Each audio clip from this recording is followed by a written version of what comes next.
Good morning and welcome to this webcast on mainframe economics. Yes. My name is Henrik Zangenberg. And I'm Adrian Møller. And today we're going to take that selected group of people who joined us today on this niche expert subject. We will take you through all the nerdy details on how the mainframe economics is built up and what you can do in negotiating with your with your outsourcer on mainframe operation and in mainframe operational costs. Perhaps you can give a small introduction about yourself and why you're here today. Yeah, well, I'm here because this is an exciting topic, but also because I am responsible for a benchmarking model, which also includes mainframe operations, and we've done quite a few interesting projects in the last few years where I've been basically the project leader on that one, both in doing just pure benchmarking, but also in the negotiation with the suppliers and so on. And of course, I mean, you also have some expertise on the topic. Yeah. We worked with I think throughout the history of our company back to 2008.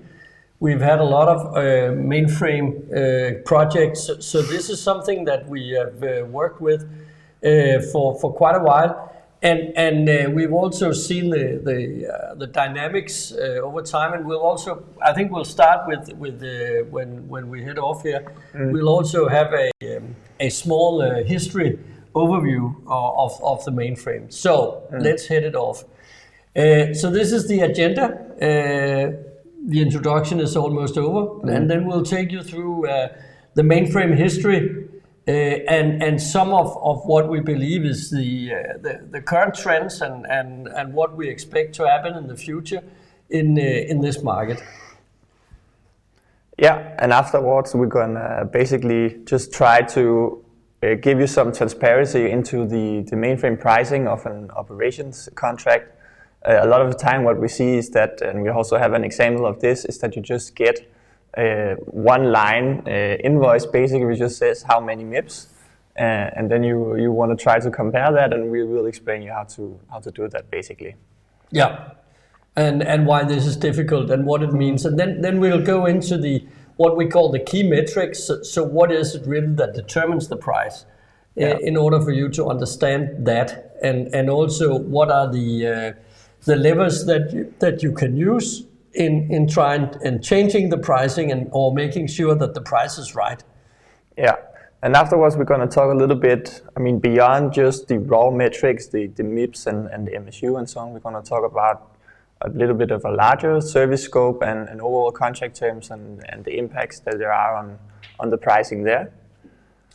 And then we will go into the negotiation of mainframe agreements. So what do you need to know about negotiating those mainframe agreements?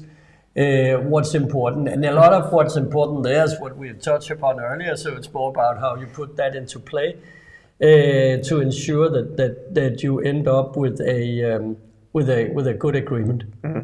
But just to keep it a little bit exciting, there is one thing that's the key point that really changes the dynamics of negotiating mainframe agreements. So you should stick around. To know what's the most important thing, and then we'll wrap up and also have the option for you to ask questions as we move along. Okay, so why at all outsource mainframe operation? Because as what we're talking about here is really that many of you will have your mainframe operation outsourced. A few of our clients have insourced mainframe operation. A lot of what we're going to touch upon is still true when you look at insourced mainframe operation. So what does really make up the cost?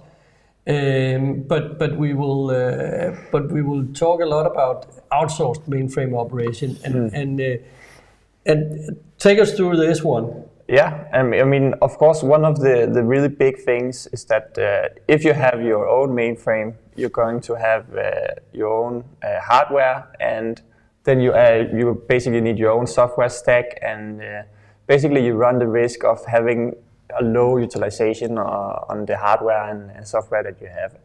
And when you outsource this to a supplier, or when you, especially if you are purchasing Mainframe as a service where you have shared capacity between other clients, well, then the service providers can really leverage this and give you better pricing, basically by reducing the idle capacity that there might otherwise be when you have your own dedicated mainframe.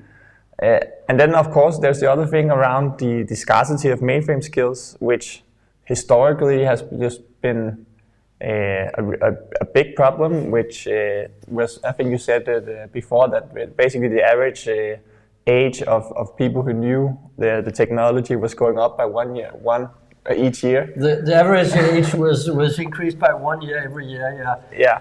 And that's of course not completely true, but there has been a long period where we haven't seen many new graduates going into this area. It's changing now. It is changing, but I think a kind of a funny story that we actually have an IT graduate with us right here, right now, and he basically said, "Oh, I heard that if you want to make a lot of money, you can go and learn COBOL, but there are only 6 people in Denmark who knows the technology right now," which is, I think, perhaps understating it a little, but there's not that many. Yeah, but I mean, it's an interesting thing just to get a grasp of the sentiment out there, basically. Yeah. But I mean, large vendors such as IBM and other vendors are investing heavily in just upskilling. Basically, there's a lot of free resources. There are big universities and so on that just are focusing a lot of these. So, I mean, they are aware of this and have been for a while and are investing in that. But the graph here basically talks to the main reasons why organizations outsource their mainframe operations.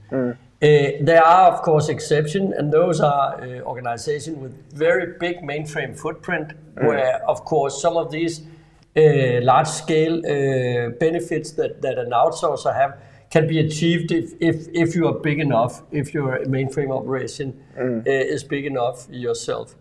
And then, of course, there are some mixed models where you own the mainframe, but you have someone else perform the operation. And I think we'll get back to that in a little later, and why you should do that, why ownership of the mainframe could be interesting. But of course, in the current geopolitical landscape, that might be something that some organization will be forced to consider, whether the ownership of the hardware and also the location of the hardware, perhaps the location of the hardware in their own data center, is something that's attractive, but where you have outsourced the operation to someone else in a way where you could actually, at least in theory, take over or have someone else take over the operational tasks. So that is, for those of you who attended our last webinar on the plan B and the geopolitical situation, that is of course also to some extent relevant for the mainframe, and I guess we'll see some, at least public sector entities that will be forced into those kind of considerations in the near future. Regarding the ownership and the location of the physical mainframe. Yes. Okay. So to jump to the conclusions, we want to stress at least 5 important points here. And I guess I start, and then you take the title. So first of all, it is important that you understand your baseline. Your contractual baseline and your consumption patterns. And we will show that throughout the presentation, why it is important that you actually understand what your mainframe's doing, when it's doing it, how much MIPS it's consuming hour per hour over the month, because that has a profound impact on the price you're going to pay. And once you have the baseline, it's really important to develop these cost scenarios where you're just starting to look forward and see what if we are actually changing our load, for example? Because a lot of the time what we see is that the contracts are entered with some kind of, I almost want to say hope to exit the mainframe, and then they plan their pricing based on that, and they end up actually getting punished because they were unable to forecast it very properly and so on. So you really need to spend the time actually developing these cost scenarios and looking at what is actually your mainframe strategy for the next 2, 4, 5, 7 years, because I mean, with mainframe the contracts are usually a little bit longer, and you really need to try to understand where you're going when you're entering these contracts. And then you need to understand the metrics. We talked about it before, but contracts are not the same. So different contracts have different metrics, and you need to understand the contract metrics in your contract and how they are tied to the consumption patterns and peak levels, and in order to understand how does the consumption actually impact your pricing. And also consider whether the metrics that you have in the contracts are the right ones. Yeah, and just around the metrics, even a thing that seems simple, like the MIPS measure, a lot of people don't actually realize it's a calculated size. And if your contract doesn't even specify, for example, how the MIPS rating is determined, then I think one person explained it to me, it's like trying to quantify a body of water, where you have a number of water bottles and then the size of the bottle, where the MIPS rating is the size of the bottle. But if you don't know the MIPS rating, then you're just basically up to an impossible task. Yeah, the next thing we recommend, of course, is to benchmark your costs against other similar contracts to make sure that you're getting the right price on your contract. And then also, of course, look at some of these terms like the strict SLAs, because a lot of the times we see these contracts where there are really, really strict SLAs, like you have up to 7, 9 sometimes on a mainframe contract, and a penalty of more than 50% of the monthly fee. And a lot of the time, if it actually went down, the penalty wouldn't actually make up for the cost of the breakdown either way, and then you're just paying a lot for a lot of extra risk premium on something that is actually really, really stable. I think that's important to say. And the last thing we want to stress here is something that we stress almost every time we have a webcast, is make sure you prepare for your negotiations. I mean, this, like any other IT negotiation, can be time consuming, but it's also extremely important that you are well prepared, that you know what is a realistic target zone, and that it's not just about benchmarking. Benchmarking is important, of course, but it's not just about benchmarking, it's also about understanding what are the best ways to basically engineer your contract to fit your specific consumption pattern. And I know that we're talking in abstracts right now. This will become very concrete as we move along. But those are the 5 basic points, and we will of course revert to them in the end of the presentation. But these are the 5 things that you basically need to set time aside to make sure that you have under control. Okay, so history lesson. Okay, this is me. This is you. This is me. So basically, the mainframe is a hallmark in computer history. So basically, computers. The history of the computers starts back in the late 30s. Where basically the first computers were designed, and one of the biggest, so some of the big things that happened in the computer history was also a Danish computer called Dask that was part of the computer evolution towards a commercialization of the computer.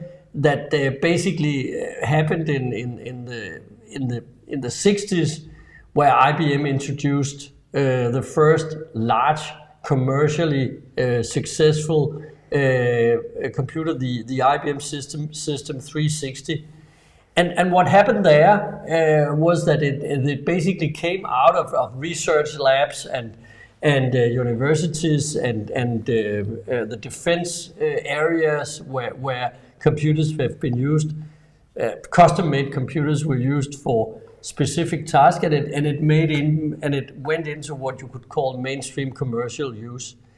And the huge success of the mainframe throughout the 60s, primarily driven by organizations where the business case were extremely visible, and that was predominantly in the finance sector, but also areas like marketing, statistics bureaus, of course, and in the public sector as well. And in the late 60s, the beginning of the 70s, the first Danish mainframe went into operation in Danish public sector, and actually formed the basis of a completely new tax system here in Denmark. So the mainframe that was part of the public sector in a specific department of the public sector called Datacentralen formed the basis of a number of systems in the Danish public sector throughout the 70s and the 80s. And the interesting thing here is, like with the banks and the parts of the public sector that used mainframes at a time where the mainframe was the only circus in town, well, they built during that period very big systems that today is still in the core of many of those organizations. So the mainframe survived because it basically solved a problem extremely efficient. The mainframe is very reliable. It is able to handle a very large scale of transactions in a secure way. And the competing architecture that we saw during the 80s and the 90s, the mid-range server platform that basically took over as the dominant computing platform. In the beginning, that platform was a little more unstable, and it took some time to basically build up competences and in both the operation, but also the new programming languages that went into that platform. And the big architectural differences between the two platforms meant that you couldn't really migrate programs from one to the other. So you had to have the two platforms coexist until you could offload your programs, basically recode your programs from the mainframe to the mid-range, something that really never did happen in a you could say a complete way. So we still have the mainframe. So even though the mainframe has been doomed obsolete and dead many years, many times, we still have mainframes. Actually today we have more installed MIPS, so we have more mainframe capacity in the world that we ever have, even though we have fewer mainframes and fewer companies with a mainframe. And of course some companies succeeded in offloading their system architectures from the mainframe to a mid-range, but a lot of our organizations, especially in the finance sector, the public sector, they didn't succeed doing that, so they have mainframe and mid-range architectures. And they will have that for the foreseeable future. I think the joke here is that Gartner 10 years ago said that there will be mainframes for at least 10 years. And then this year or last year they said there will be mainframe for at least 10 years. So it seems like that. I actually think they said, so at the 50th anniversary they said there will be for the next 10 years. And then last year, which marked I think the 60th anniversary, they said the next 25 years. Yeah, they said 25, that's true. Yeah, that's true. Yeah. And basically, so the mainframe will not go away because it basically solves some problems in an extremely efficient way, and offloading a large proportion of the systems that we have private and public sector, the cost of offloading that is simply not worth the effort. If you look at it, might be cheaper, it might be more efficient to work on those systems, but to do that in a short span of time is not really worth the investment in many cases. So basically, people tend to look at other strategies, and we'll get back to that a little later, what those strategies are. But the mainframe is still around. And I think it's important to understand, of course, that the mainframe is a single vendor product. It's IBM. It's an IBM product. There used to be competing mainframe manufacturers, but today the mainframe is an IBM product. And IBM just launched their latest version, the Z17, that marks the latest generation of mainframes, now optimized with the GPU capacity for AI and similar things. So there's an ongoing modernization of the mainframe platform. It doesn't stand still. So the mainframe platform still remains an attractive option for computer loads for those companies that already have a mainframe. While organization that does not have a mainframe will it will be very seldom that they would consider buying a mainframe. So that's how it is right now. That might even change as we're moving into the age of supercomputing, and the mainframe might be an attractive alternative for, you could say, greenfield operation of some kind of computer loads. But that's yet to be seen, because it's of course competing with HPC, high performance computing architectures that offers another level of flexibility that you don't really find in the mainframe.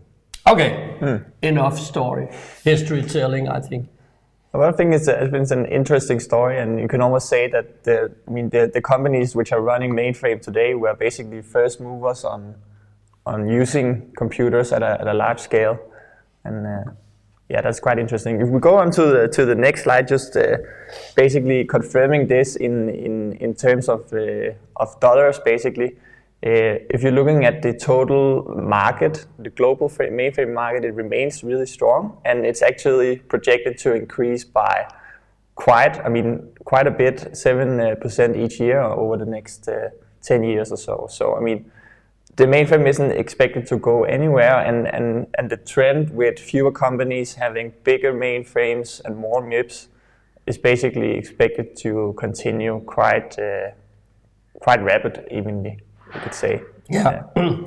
And as we say here, users are split between those that expect to reduce or discontinue the use of mainframe, and those that maintain or basically invest in additional capacity. And that sums up to an increase in total capacity. And of course that is driven by major organization with a huge load of a, say, core banking system, where they just see that the number of transactions will increase, and that will increase the need for MIPS, and also the need for more storage and things like that. So in general, 7 year-over-year spending increase, leading to almost doubling of the total revenue from 23 to 32. 2023 to 2032. Yeah. And also what we're saying here, to the right, companies are taking deliberate decision whether to migrate away or to invest in modernizing it. So that is of course a very important part of a company's architecture and IT strategy, is whether to do one or the other. But a lot of companies have very clear strategies, but as we're also saying here, many companies do not have a real good understanding about the mainframe economics. So we are surprised sometimes when we talk to clients, that the lack of understanding of what really drives the cost and how the cost could be impacted by decisions that they are making more inadvertently. So yeah, and we're gonna get back to that, but basically we are surprised every time I think we look at a Mainframe contract, because when we start asking questions, there really is often no one around who knows the context of why the contract is the way it is. And that's a huge problem, of course. Yeah. I think that's one of the funny thing about this is, of course, the Mainframe has been around forever. So everybody employed in the company, when they were employed, no matter how long ago that was, there was a Mainframe. It's still there, and the Mainframe contract sits in some office. There might be focus on it. There might be less focus on it. But it's always a result of something that happened before the people sitting with it now, before they were hired. So taking grips with that contract and basically, one, fully understand the dynamics, and second, have a strategy on how that contract should evolve over time, is something that we see is missing many places. Okay, so looking at the market and the players in the market, we've collected here the 12 dominant players in the European market. Yeah, so we also looked at, of course, some of the research from some of the other big advisors out there, and basically the top 8, so Atos, Capgemini, Cognizant, DXC, Infosys, Kyndryl, TCS, and T-Systems, those are the market leaders in the European market. But then you also have the challengers or the rising stars, as they're often called, in the bottom. And just as an example, in Sono, which is right where I'm sitting, that's one of the American leaders of the American market, which is entering Europe. The Indian players, HCL and LTI, with a quite significant presence here in the European market, and Tata, of course, as well. And also with some footprint in the Nordics. I think a key point here is basically that if you're looking at all these vendors, I mean, this is a very international and global market. You don't have the small niche players as you do if you look at mid-range operators in Denmark, for example. I mean, these are all large companies with a global footprint, basically. Okay, an interesting observation, I think, is that if you look at the top 8, you have 3 of them that are quite significant activity in Denmark. So that would be DXC with a lot of the public sector contracts. It would be Kyndryl, and also T-Systems that just entered the market, taking the contract with KMD. So the KMD mainframe was previously operated by Kyndryl and is now operated by T-Systems. Yeah. And from a geopolitical point of view, it's of course interesting to notice that we have in the top 8, we have European players, for example, Atos, Capgemini, and T-Systems. We have Indian players, Infosys and TCS, and we have American players, Kyndryl and DXC. So from that perspective, that was perhaps previously not that important in choosing, and no one got fired for choosing IBM. Now Kyndryl, this might change. So we believe that is interesting, and that's at least something that we have a very sharp focus on, to see whether there will be basically movements in the market due to the geopolitical situation. Okay, so let's get to why we are here. Yeah. That was quite a long introduction. That was a long introduction, but an important one. So, but basically, we now need to get down to brass tacks. So, what makes up the mainframe pricing? Yeah. And we're gonna. It's easy. It's one line in the invoice. It's one line in the invoice. I mean, when I first saw this is basically where my mainframe journey began. I think when I saw an invoice like this, and it was just amazing to me how much could be packed into just one single invoice line, and then with such little transparency, basically. And I mean, these contracts are, this is just an example. I think this is even a monthly invoice of 7 million on just a number of MIPS. And then, of course, my first question was, how did they get to this number? What does it actually include? I mean, it's such a big contract with a huge service scope and lots of moving parts, and then you all just simplify into this. And I mean, of course, there are reasons for that, but it does just open up a lot of questions. Yeah, and I think in many organizations, the good thing about this invoice was that it was 100% predictable, right? So at the beginning of the year, they knew that they would get an invoice every month on 7.2 million Danish kroner. So the CFO was happy because there was high predictability, and each year was, last year plus inflation or price index or something like that. So it seemed kind of reasonable that this was the price. But is it? And could it have been something else? Well, we'll see. Yeah, exactly.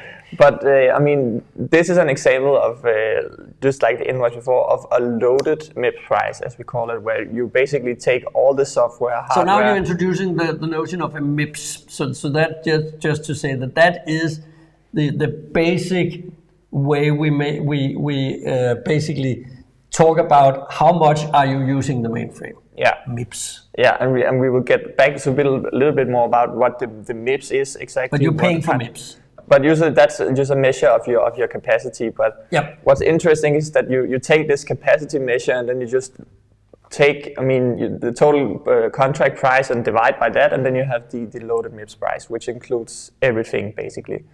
And if you're just trying to, in a simple way, compare your MIPS price to someone else, then you'll get a picture like this, where there's just a huge variation. And if you have 10,000 MIPS, like you saw in the last picture, it's a pretty big difference if you're paying 720 or 1600 per MIPS or even 400.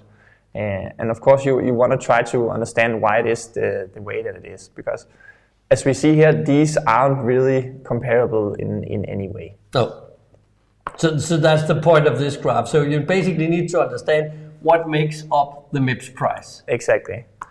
And this is an example from a benchmark, basically where we take the total price of a contract and then break it down by the different large components that are included in the MIPS price. So that will be the hardware, the storage, the labor, the IBM software, and then what's usually called the third party or ISV, independent software vendors software pricing. And usually what we see, this is quite common, that software will make out at least half or maybe even more of the price, and actually the raw hardware MIPS and storage will be quite a small part of the contract. But wait a minute, so that's completely different from the mid-range area, right? Where when you buy capacity in a mid-range environment, hardware and labor will make up the majority of the cost.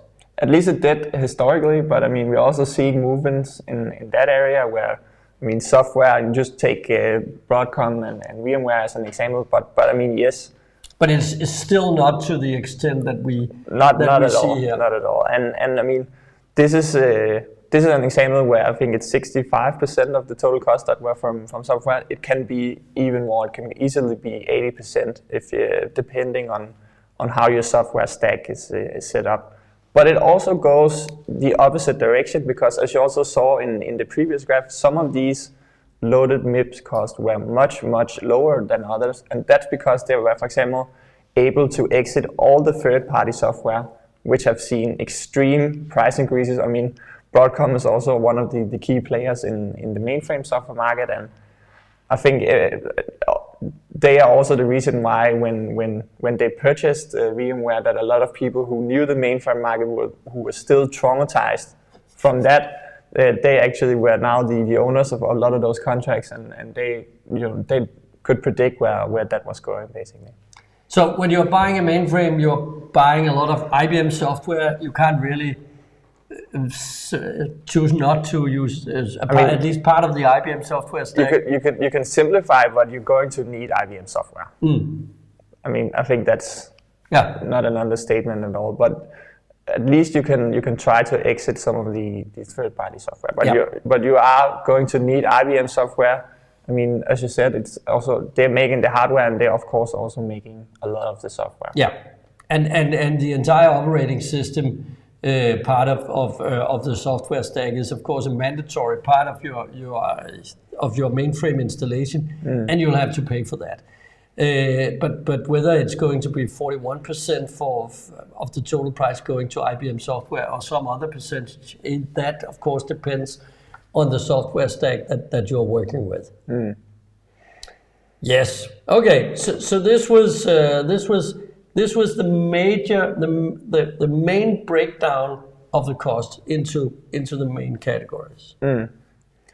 Yeah, and I mean that comes from basically a price book like this, where you take all the different components. I mean, it can be a little bit too difficult to see here, but it's just to say that the hardware, the storage, the labor and so on, that's made up of a lot of different components. So the hardware MIPS, the general purpose MIPS, and then the SIP MIPS, and the storage, and the different LPARs and subsystems and so on. And then you have all the different software volumes. And in a contract with a high transparency price book, you're going to have a lot of metrics that kind of like you see here.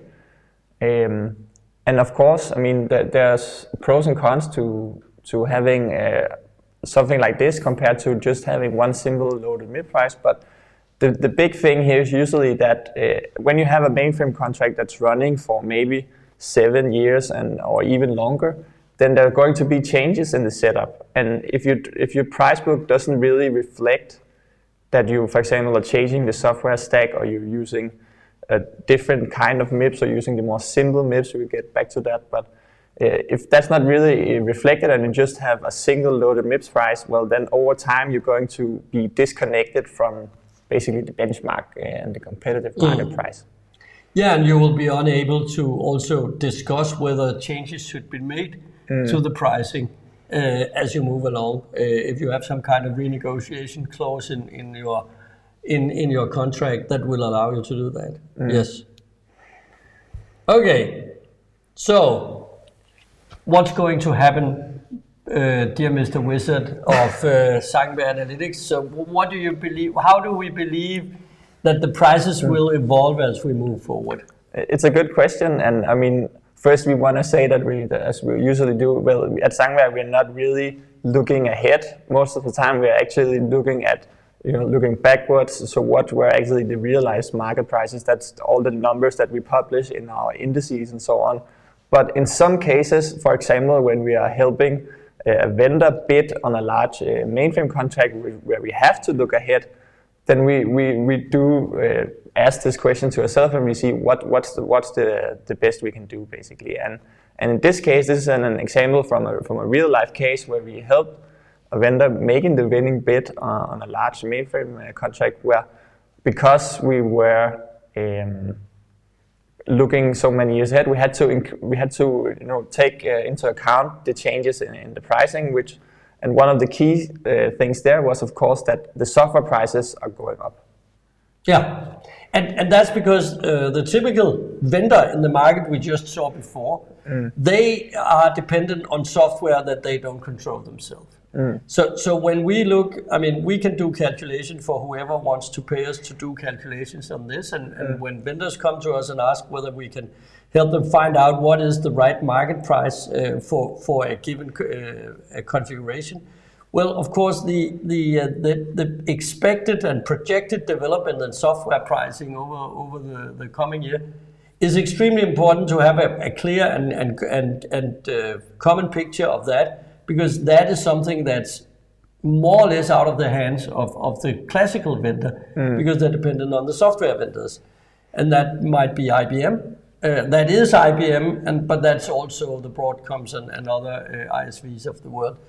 So the basic conclusion here is that the software in this part of the IT world, as in the rest of the IT world, the software is the big unknown.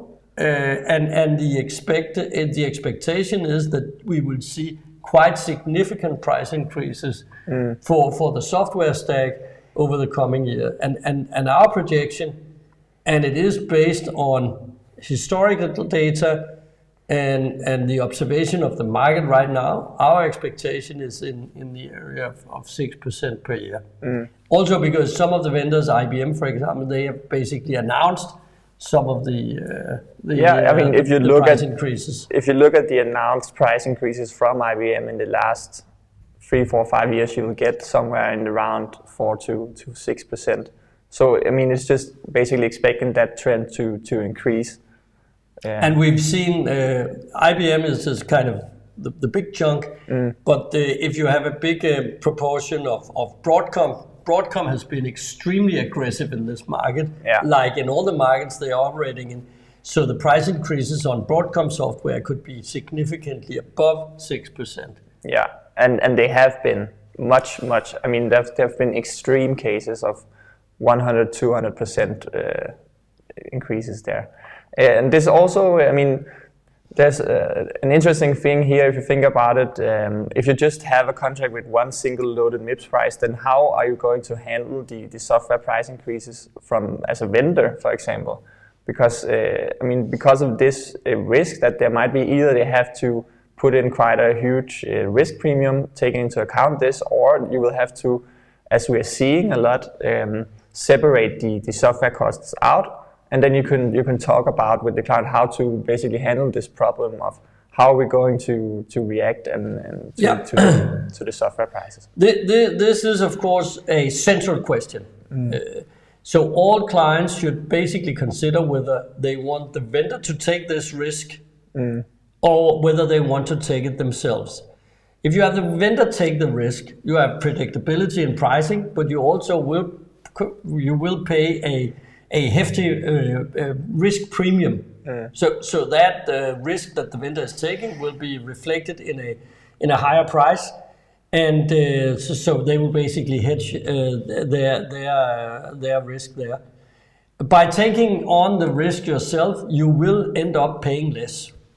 That's almost a guaranteed. But you will have less predictability in your pricing. So that is basically an important consideration. If we ask, we would basically advise most of our clients to take the risk themselves, to make the contract more transparent, and basically say we will make a fixed price contract for everything else than the software, and the software will be priced. The price increase kind of open book. So the price increases you can put on us will be the price increases that you face from the software vendors, or even have that the software contract is made between the client and the software vendor themselves. So basically what you could do is, in some instances, you could make the software contract with IBM directly, and there might even be benefits from doing that. In some cases, that would require you to basically own the hardware, and then you come into some kind of financial engineering in terms of are you actually owning do you actually own the hardware that's in the vendor's premises and so on. So there are different ways to get around that, but make sure you have a clear strategy on how to handle the increase in software prices if you're a client. Vendors will have to basically either try to push the risk to the client or put on a risk premium to hedge their risk themselves. So that was software, the most important thing to be aware of. Yeah, and of course it's because that was, as you saw before, also usually the biggest part of the price when you're just unpacking it. I mean, the second biggest, at least in the example before, was the labor costs. Those are also expected to go up, partially because of the wage developments, basically. But there is, like with other IT services, there is an ongoing optimization, and that does impact and in some ways offset the labor costs, because you can, with one person can handle a larger task, basically, with improved software and automation and so on. With hardware, and when we say hardware here, it's basically the hardware MIPS.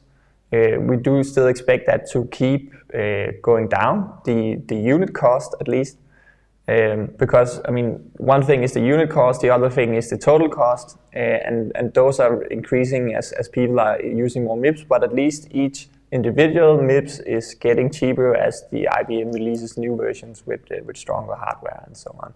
And storage, it's the same as we're seeing otherwise in the market. It is still continuing to decline in price, but not as fast as before, as you might have seen 5 or 10 years ago. Yeah, there's significantly lower decrease right now. Still a decrease, but significantly lower than we used to see. But that follows the dynamics of the mid-range market as well. That the IT operation unit prices there still declining, but declining less than they used to do. Okay. So this is we had some discussion whether this was too complicated to you, dear audience, but we'll try at least to make the point here, and perhaps also because the point is not crystal clear in this graph, but it basically is a graph telling you what happens when you start decommissioning loads on your mainframe. So basically, you are offloading capacity from your mainframe, and in this case, the company is offloading 25% each year in order to make the dependency on the mainframe smaller, and also to reduce the price. But what happens is you don't see a decrease in price corresponding to the decrease in capacity. Basically, your MIPS price goes up as the number of MIPS goes down. Exactly. And which is the basic dynamic of the mainframe market. And we have clients that went from 1,000 and 1,000 of MIPS down to 50 MIPS, but they were still paying a small fortune every year for those remaining 50 MIPS, because, getting rid of those were, for many reasons, very difficult, but they still have to pay for basically that big mainframe being available to them. And what happens is, as the graph shows, is as you decrease the number of MIPS from year 2 to year 5 here, what you see is basically that the software component is decreasing. So you pay less and less for the software as you decrease your MIPS, because that is primarily based on a per MIPS basis. While the hardware more or less stays the same, but the percentage, of course, increases. Yeah, and it's the same for the labor, because usually if you're just reducing the number of MIPS without changing the number of LPARs, for example, which is usually what the prices are based on, then the labor is going to be a bigger part of the price when you reduce the number of MIPS. And for the newcomers to the mainframe economics, the LPAR is the way you divide your mainframe into separate logical machines. Yeah. So you might have one or more LPARs on your mainframe installation, and that's really what's driving the labor cost, because there's a lot of tasks that you have to do for the individual LPARs. Yeah. But many of our clients will have 1, 2 LPARs, and they will need to have that throughout. Yeah, and then it doesn't matter if you have 10,000 MIPS or 2,000. No, exactly. Yeah. Okay, so we are 55 minutes in, and now we get to where it really hurts. Yeah. The key metrics. Okay, take us through the definitions. We've talked about MIPS. Yeah, and I'm starting to think maybe this should have been an earlier slide, but maybe it's also. I think we might have lost people. I think we've. But please give us feedback in the chat whether you'd like this in the beginning. Then we'll do that the next time. Yeah, but if you're not completely new to mainframe, you have heard about MIPS and MSU, and you have at least an idea that these are units quantifying basically how much CPU capacity a given workload has consumed. And what we're usually talking about are hardware MIPS, and that those are the million instructions per second, which is used as a measure of how much CPU capacity a workload will reuse across various mainframe hardware configurations. And an interesting thing about MIPS is basically, as you can see, there's a formula here. It's not something that you can measure directly and say, okay, this has used so many MIPS. It's actually a calculated size where you look at the utilization of each processor usually in the number of CPU seconds, and then multiplying that by a MIPS factor. And the MIPS factor is a huge topic that we could probably talk about at least an hour, so we're not going to do that today. But the thing is that how to determine this MIPS factor, people don't always agree, and there are lots of different ways to do it.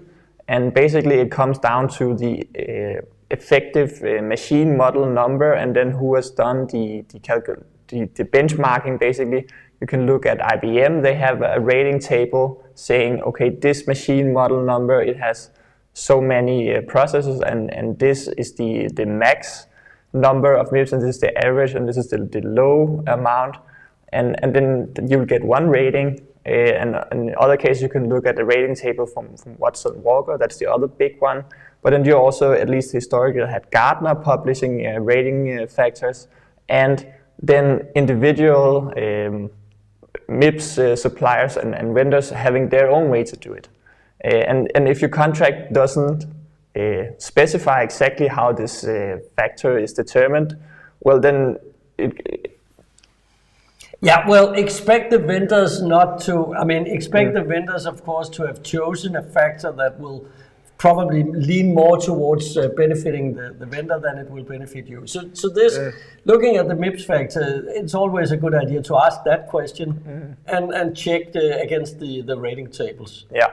And take a discussion with your vendor as to what is a reasonable MIPS factor to be utilized in calculating the MIPS. So it's not just like you have a meter on the front of the machine and you can say, okay, so it's using 1500 MIPS right now. That's not how it works. Yeah, and the effect on, for example, if you have a load, if you go back to the loaded MIPS example that we had at the start, if the quantity is 10,000, so it could be that your MIPS factor was 10, but it could also be that your MIPS factor was 8, and then suddenly you would have saved around 2 million on that invoice. And if that's not really specified, then that's obviously a big point.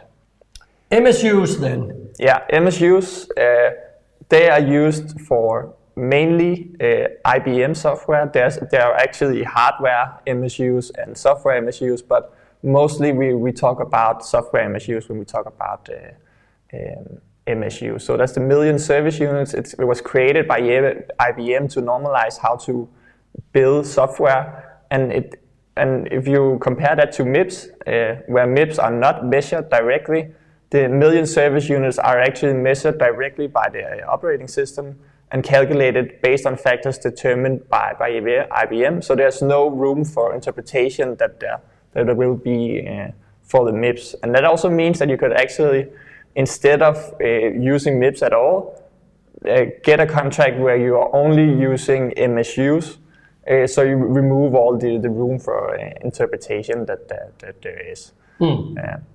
When we talk about MSUs, usually we're looking at the monthly rolling 4-hour average. And we'll get back to that. And we'll get back to that. Yeah. So because that's how you actually calculate both MIPS and MSUs is also. Okay, so here we have a graph just showing the consumption of a client, and without going into details of why the graph looks as it does, it's typical. It is evident that this client has a period of extraordinary high usage and periods of more average and stable usage of their mainframe. So 2 peak periods in a 1-year period, and you this graph shows the hourly it's got a lot of data points here, so it's hourly consumptions over all of the days of that year. Yeah. I can't remember that. That's a lot. It's a lot of data points, and when you try to put this into a PowerPoint, it will get really, really laggy. But we spend the time doing that, so just so you can get a feel of how much data is actually there. So this client had one way of basically calculating what to pay. I mean, so the contract stipulated a method for how to basically calculate or count the MIPS that would go into the invoice. So yeah. Well, actually, not to say that you're wrong, but actually the key point here is that there was this invoice and you paid for a certain number of MIPS, right. but the contract didn't specify how that was actually calculated, and that was kind of the problem here. And when we then looked at this consumption analysis, where we say, okay, each month how much did you actually use and what did you pay for? So the red line is what you paid for. Then we saw this pattern where in most of the months you're paying for more than what you're actually using, but then when you have these really high peak periods, you're still only paying for the same amount. And it didn't, at the beginning of this graph, it does go up, and it seems like, okay, we did predict maybe there was going to be a peak, but then we didn't reduce it afterwards. And in the end, the question was obviously whether did we end up paying for more or less using this method compared to another way to do it.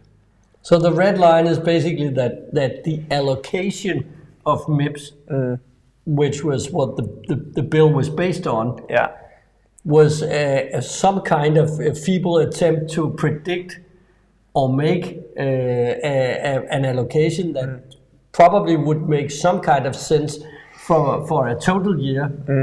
It seems to me, though, that there's quite a significant white space above the graph up to the red period for a large proportion of the time. But that must have been that was the intention, probably, that this would make sense in some case. Yeah, and it's hard to say actually what was the reason it is the way that it is, because no one really knew. I mean, it didn't specify in the contract. None of the personnel at the client side actually knew, and the vendor wasn't able to basically expand on this either. But then what we do and what you can do when you look at the consumption pattern is that you can actually perform analysis and then look at if we choose to settle our MIPS in a certain way. So we choose a calculation method. So basically we do what I told before, but it wasn't the case with the previous graph. What we do is we enter into agreement where we actually pay for the MIPS we consume as we consume them. Right, and in that case, what you say is there are several ways to count those MIPS, or MSUs, take us through the different ways. It's a little small in the upper part. We have the next graph will expand a little on the different methods. Yeah, and just before we get into it, I want to say, what we're talking about now is not about the MIPS rating factor. So this is after you've actually decided on your MIPS rating and so on. Now you're saying how many MIPS should I actually pay for, given that I have some kind of MIPS price. And that is because we don't say, okay, hour one you use so many MIPS and we have to pay that. Hour two, hour three, hour four. Basically, we don't want to get down to that level of granularity. Like we do have in cloud, in cloud pricing. We do like to have a monthly calculated price, basically. Yeah, and what you usually do, I mean, we have divided these into some standard and non-standard metrics. What you usually do is, because as it goes up and down really, really, really quickly, as you can see in the other parts, there will be a lot of peaks. And if you just measure the peak each year and then or each month or each day for that, then you will get a really high MIPS count and a higher invoice, of course. But what you usually do is that you want to have some kind of smoothing measure, and the most standardized way to do it is usually that you say the monthly maximum of the 4-hour rolling average. So for each 4-hour period, you take the average of that. So you remove some of the variation and then you smooth it out a little bit. And the most standard way is to use the monthly max of the 4-hour rolling average, but you can also say we use the 95th percentile. So again, removing some of the top observations.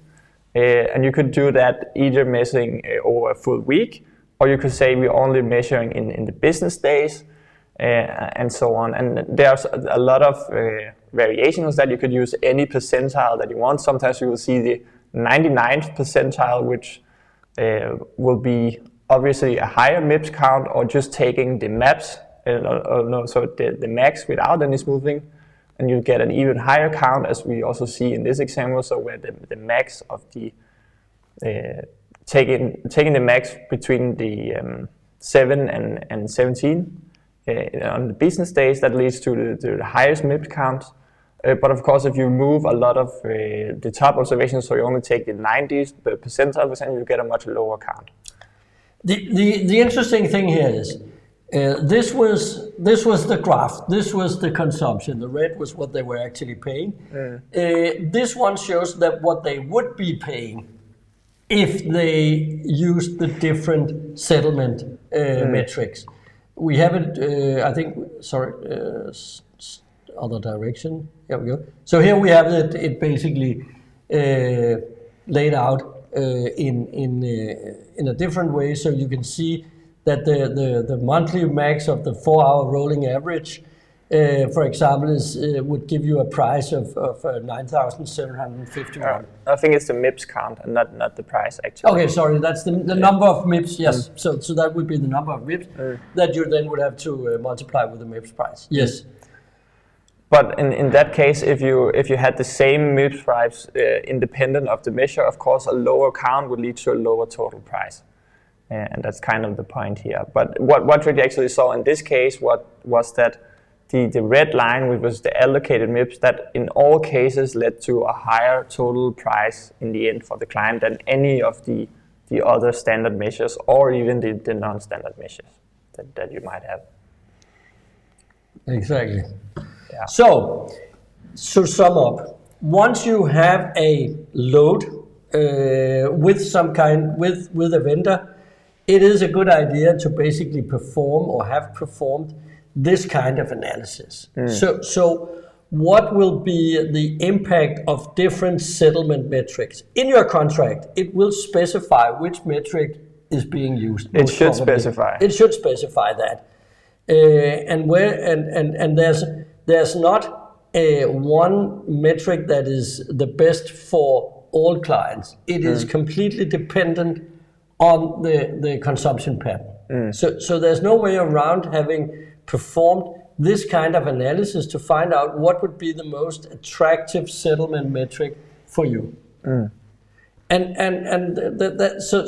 that's a piece of work that you have to have done. The good news is those data are available. So you can basically just ask the vendor to supply you with the hourly MIPS count for a year, and then perform this kind of analysis. Yeah. And I think the last thing to say about these measures is that when you are deciding between, for example, measuring over the whole month, or only measuring in the weekend, or only measuring in the weekdays, then you're actually changing the incentives of how you should plan your workload. So for example, if you're only getting measured or billed for how you're using the MIPS on weekdays, well, then you want to put all your workloads on the weekend. Yeah, the workloads that you can move. Yeah, of course, and then you can actually reduce your consumption. But if you have a measure such as the monthly max of the 4-hour rolling average, then you want to smooth it out as possible to get the most stable load. Yeah, and this is just basically another example, but when you do the analysis, when you look at the different settlement metrics, you're not going to get the same result in terms of which measure is actually resulting in the lowest MIPS count, because it does depend on how your peaks pan out. So in this example, on the client 1, which is the top graph, you'll see that the max of the rolling 4-hour average was the middling metric, but in the bottom you'll see that the max of the 4-hour rolling average led to the highest MIPS count. And it's just to say that you do need to look at your individual consumption pattern, even though these might seem kind of similar. You can get totally different results when you have. Yeah, stressing out the point we had before. Yeah. You need to perform these kind of analysis. This is good. Yeah. But basically saying that the CRT report that you can get from your vendor, because it's something that's built into the mainframe operating system, that report has a lot of valuable information. But you need to know where to look. And just as an example, we were out. We had a meeting with a client, and we said, you have the SCRT report, right? And they said, yeah, of course. But they didn't really know where to look, because you need specifically when you're looking, for example, for the software consumption, you can go in and look at the individual product usage on each LPAR. And that's just stated there in the report that you get from IBM each month. But you need to know where to look, basically. And that's usually, now we're talking not about MIPS, but now we're talking about the software.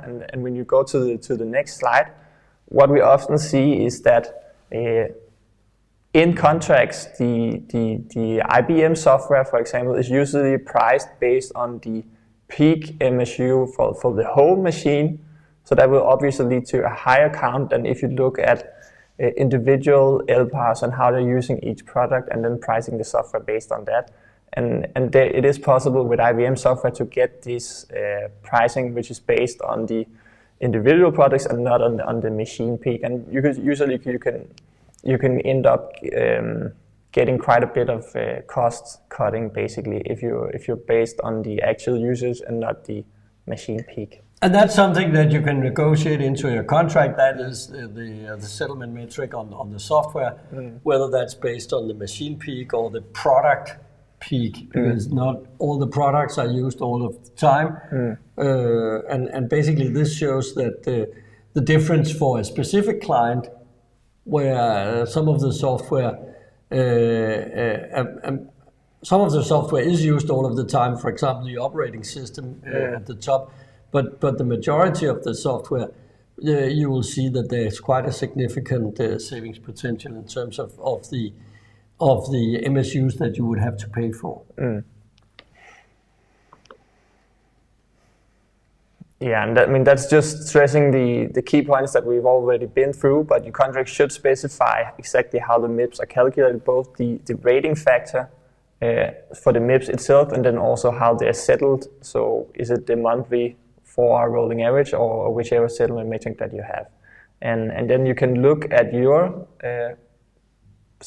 consumption and then find, by performing analysis, what would you prefer as the perfect settlement metric, and then be aware that it contains incentives of how to plan load. So if you're changing your metric, it can affect how you should plan your batch jobs, basically. And then finally, we stress that you should check whether your software pricing is based on the peak MSUs or the individual product max. So these are, you could say, very important levers to basically understand and also to reduce your cost in making sure you optimize your contract. Yeah. Okay, but there's more. There's more. And we are also running a little bit out of time, but I think people will stay all morning on this to this very interesting topic. No, but clearly there's also the questions surrounding this. So basically, we are looking at contracts. Some of the contracts that you will have out there will be contracts that is only an operational contract, so it will have the two bottom layers of the pyramid here, housing and co-location services and co-operational services. But some of you will also have application maintenance, application development services tied into your contract. And of course, you need to basically decompose that and handle these two parts of the pyramid separately, because development and application maintenance, that's kind of one way of there's one dynamic to those contracts, whereas there's this MIPS and settlement metric discussion we just had that is at the core of the operational contract. And of course you need to decide, first of all, in-house or outsourced operation. And remember, there's this mixed operational model where you own the hardware, but you have someone else performing the operation. That will give you some advantages, both in terms of sovereignty, but also in terms of freedom to negotiate your own software deals directly with the software vendors. And in some cases, you will be able to get a better deal than, strange enough, but you will be able to get a better deal on some of those software contracts than the outsourcing vendors will. I think IBM calls it tailor-made pricing, and it's something that we've seen increasingly being a topic over the last year. And then of course, you should be looking, you could also always put this out for competition and or benchmarking to make sure that you have a sharp and market conform pricing. One thing that we found out, and now we from a very broad to a very specific. So topic. This is a rabbit hole. So I will try and pull us out after 5 minutes. But it is important to understand that SLAs have an impact on the pricing. And especially for some mainframe contracts, it seems that there is a very sharp focus on very high SLAs. There's a need for or a wish for very high SLAs, but you need to understand the impact that has on pricing. So the difference between 99.5, 99.9, 99.99, or even 5 nines or 99.995, those are very different in terms of pricing. Because of course the risk of coming into to breach and paying the penalty increases as you increase the SLA. The table on the left, it basically shows how many minutes you are allowed for downtime. And of course, if you're down to 2.19 minutes of downtime, then that basically means it doesn't. Your mainframe can't be down at all. And I think one thing to say there is that usually mainframes are even more consistent than that. So I mean, it's not uncommon to see up to 7 nines, so less than a second of downtime each month. It's not rare at all, actually. So it's keep not that like in mind when choosing basically what is the availability limit that you want them to guarantee. Yeah, because there's one thing that is what is actually going on, and most mainframes have an extremely high availability. The other thing is what's in the contract. And if you insist on a contract with 99.995, you're going to pay a premium that's probably, and you need to consider this, is it really worth the money? Because the mainframe will stay as stable as it does no matter what your contract says. Exactly. It just means that you will get some penalty, the money back should the unlikely event happen that it's down for several minutes. So that's one thing. The other thing is when does the penalty actually kick in, and how fast does it kick in? So there's a lot of mechanics, contract mechanics in place here that actually has an impact on the price. And we can if we look at the graph to the right. Yeah, and that was an example from a client which had quite a strict penalty, which one thing is the availability level itself, but the next one, the other thing is the penalty level. So they're usually measured as the percentage of the monthly fee. And in this case, they had a 99.995 availability and a 50% penalty on a quite big contract. And when we actually reduce that to what we would say is a market standard, at least what's most common from the contracts that we've seen, which is a 99.9 availability level and only a 10% penalty, that actually resulted in a 12.7% reduction in the cost. Total cost of in this case, $2.5 million. So take a good deep look at your contract. If it has an SLA that's significantly above 99.9 and a penalty that's significantly above the 10% of the monthly fee, well, here's an area that you should look into when you renegotiate your contract, because there's money hidden there. Okay, out of the rabbit hole. Yeah. But this is important and somewhat complicated.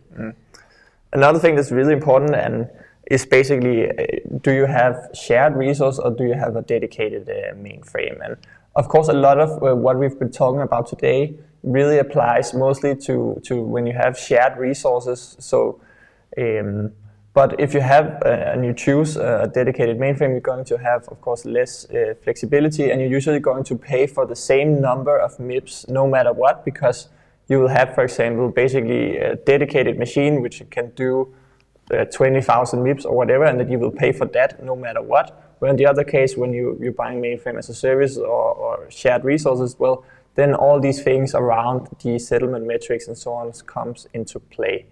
And even when you look at that, there are lots of ways that you can affect the settlement metrics. It's not only is it the monthly measure, but you can also look into how you're handling these peaks. Do you have a hard cap? Do you have a soft cap? Do you have no cap?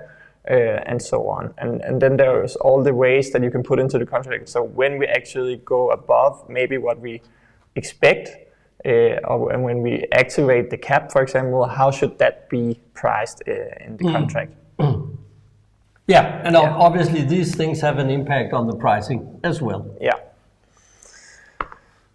Yeah, and I mean, there are a lot of factors which must be considered. So we've I think it might be worthwhile just spending a little time on some of those. The first one, platform. I mean, dedicated, or we just touch upon that. There's also, I don't know if we put that there, but there's also different kind of MIPS, SIP MIPS and CP MIPS. So there's also the choice of different kind of architectures that you can use for different kind of loads and different kind of software. We won't go into details about that because that's more to do with your system's architecture and how it's able to utilize cheaper CPUs and cheaper MIPS, because they come in different flavors. But that is something that has to do with the way that you architect your platform. But that's worth asking your developers.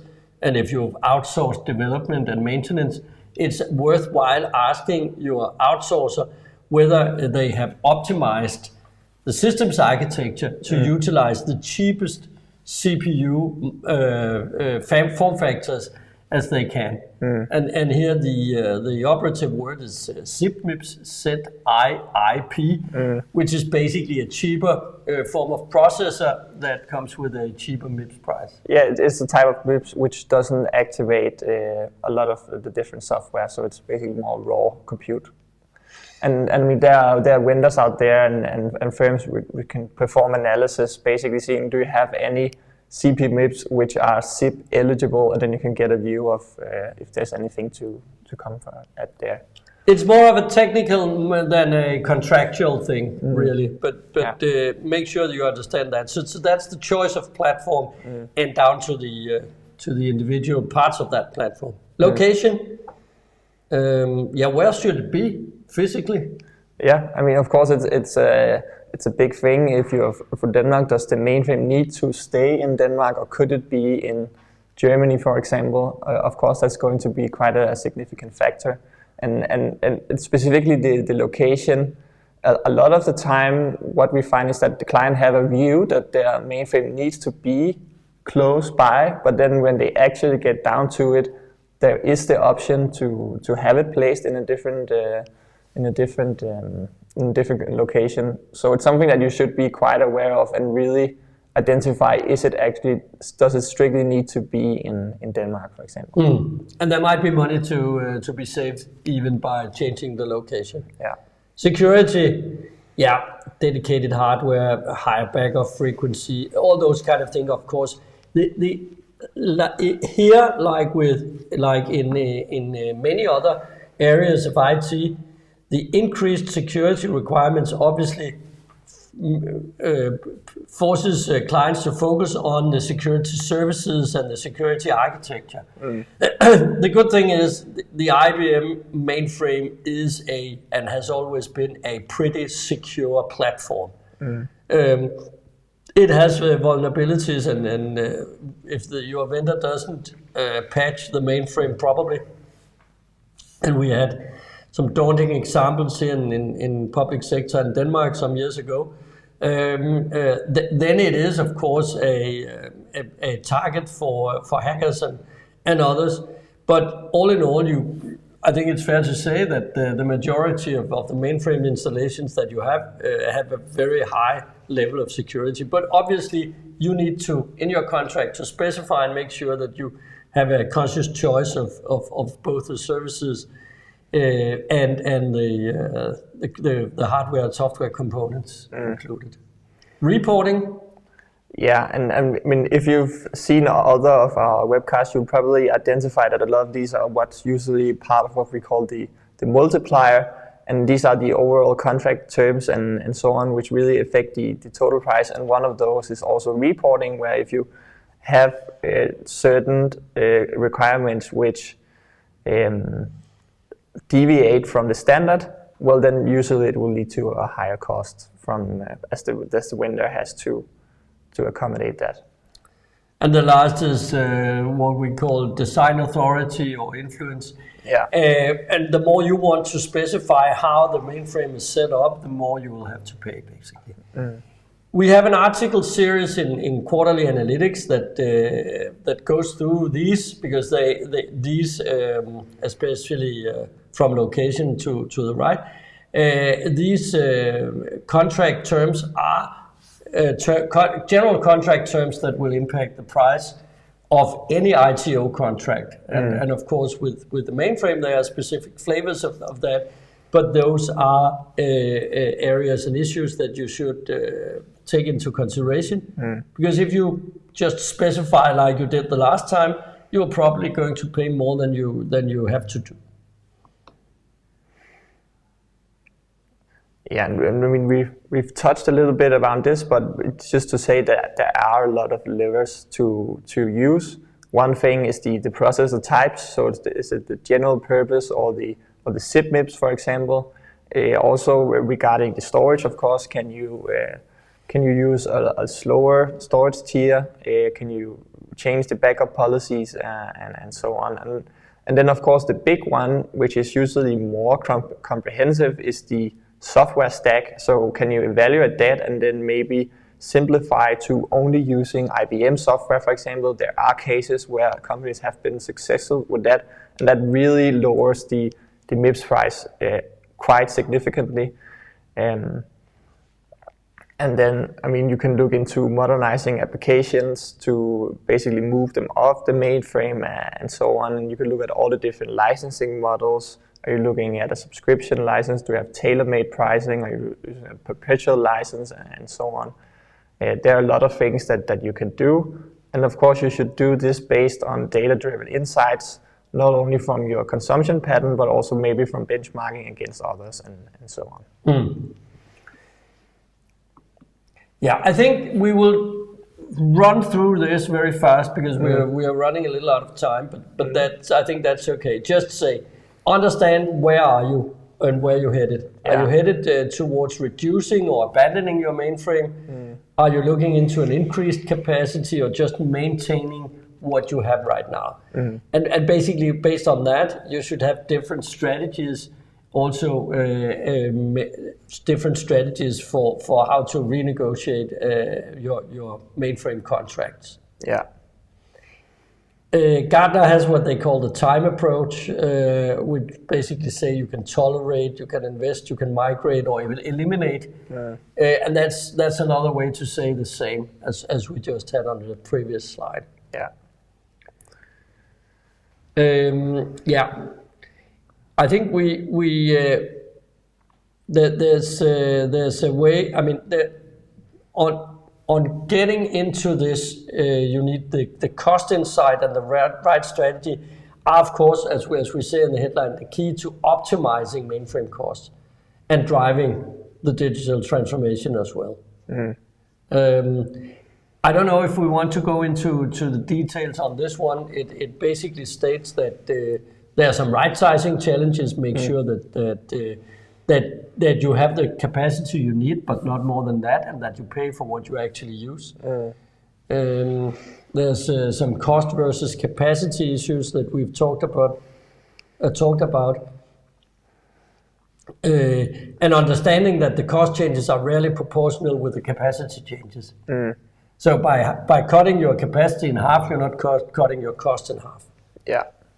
Which is also, of course, important to understand when you're discussing your potential offloading strategies.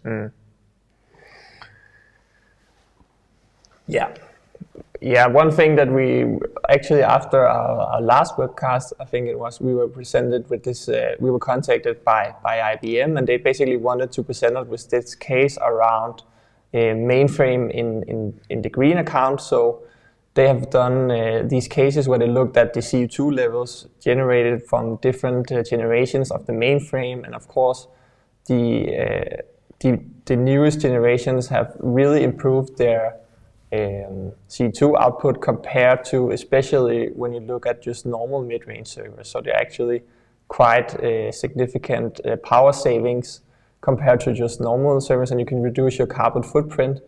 But at the same time, I mean, while the mainframe seems to be one of those platforms where you have a quite possible green workload, we have it.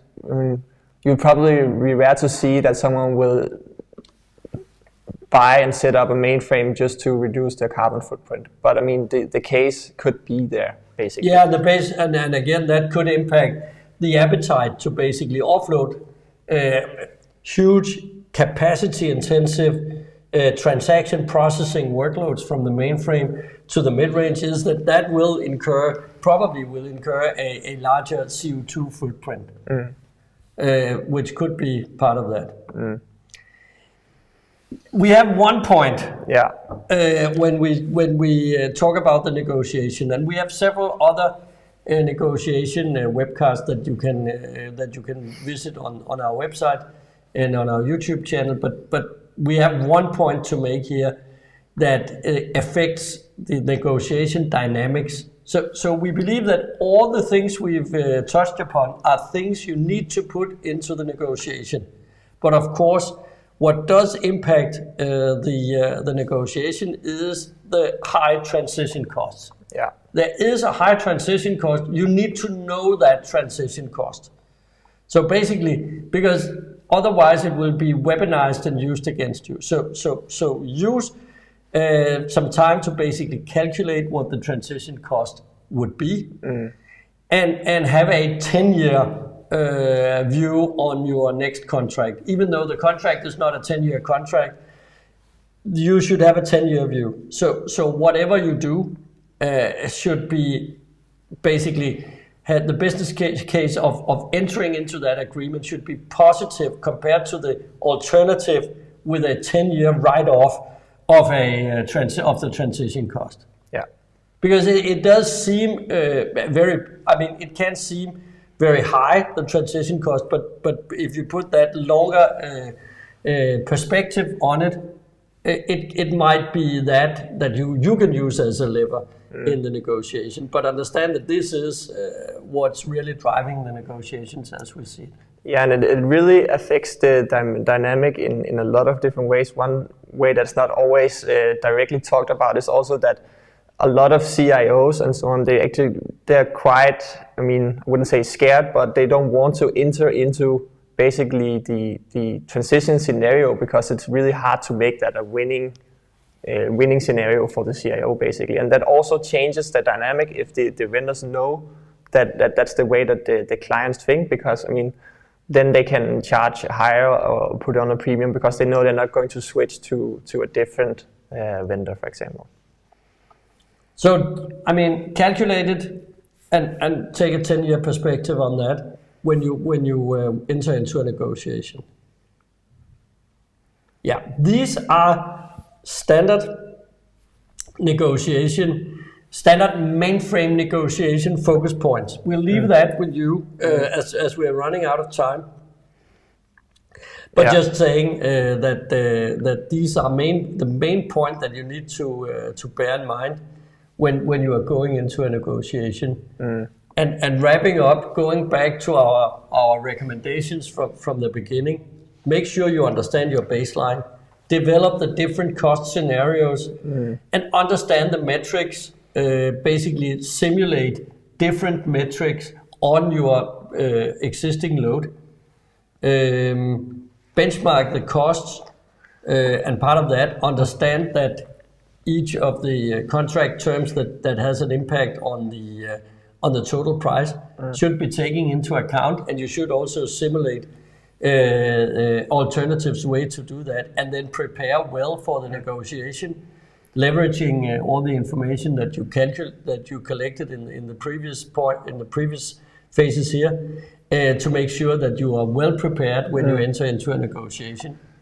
Something that you do pretty seldom. Yeah, and be prepared that it's going to take more time, especially if you have a team which is not used to working with specifically mainframe contracts, because there's going to be a lot of technical and contractual things that in order to really do the good negotiation, that you need to spend time understanding, and just understanding what does a MIPS mean and so on. That's going to take a while if it's your first time.